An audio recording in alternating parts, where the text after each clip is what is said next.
في أخ محامي عليه رحمة الله. أنا كنت صغيرا وكنت أحضر في درس شيخنا الشيخ أحمد كفتارو عليه رحمة الله.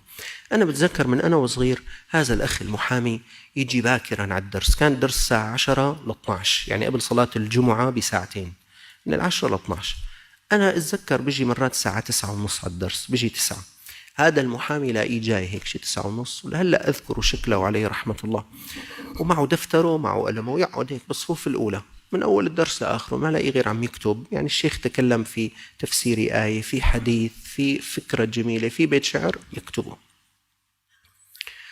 أنا أذكر 10-15 سنة يمكن وأنا أراه لهذا الرجل. بعدين توفاه الله تعالى.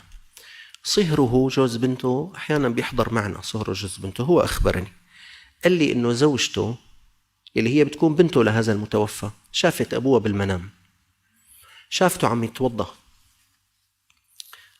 قالت له بابا أنت شو عم تعمل؟ قال لها عم بتوضأ.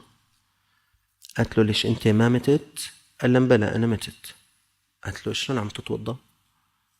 قال لها نحن الذين كنا نحضر درسا في الحياة الدنيا تستأذن أرواحنا على حضرة الله تعالى في يوم الدرس مشان ننزل نحضر الدرس، فأنا هلا عم بتوضأ بدي أنزل على الدرس.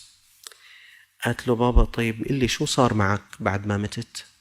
قال لها بنتي شو صار معي؟ إخواني في المسجد وإخواتك وعائلتنا وصلوني على القبر. لما نزلت بالقبر لقيت بآخر القبر قاعد سيدنا محمد صلى الله عليه وسلم، سيدنا أبو بكر وعمر وعثمان وعلي. قام رحت وقعدت معهم. هذا اللي صار معي. يا أخوان الدروس اللي عم نعدها هي مو مشان هلا، لا، هلا إن شاء الله نحن مشان نتعلم، مشان نحمل أنفسنا على أن تنضبط بأمر الله عز وجل، بس هذه من أجل بعد أن نموت. وما تقدموا لأنفسكم من خير تجدوه عند الله. الله عم بيقول حتلاقوهم، هدول الدروس حتلاقوهم، وهدول الصدقات حتلاقوهم، وبر الوالدين حتلاقيه، وأقسم بالله غض البصر حتلاقيه، وأقسم بالله عفتك عن الحرام حتلاقيها. وما تقدموا لأنفسكم من خير تجدوه عند الله.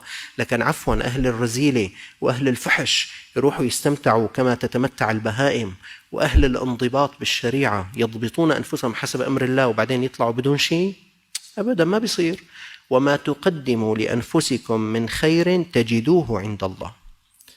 والله ختم الآية إن الله بما تعملون بصير.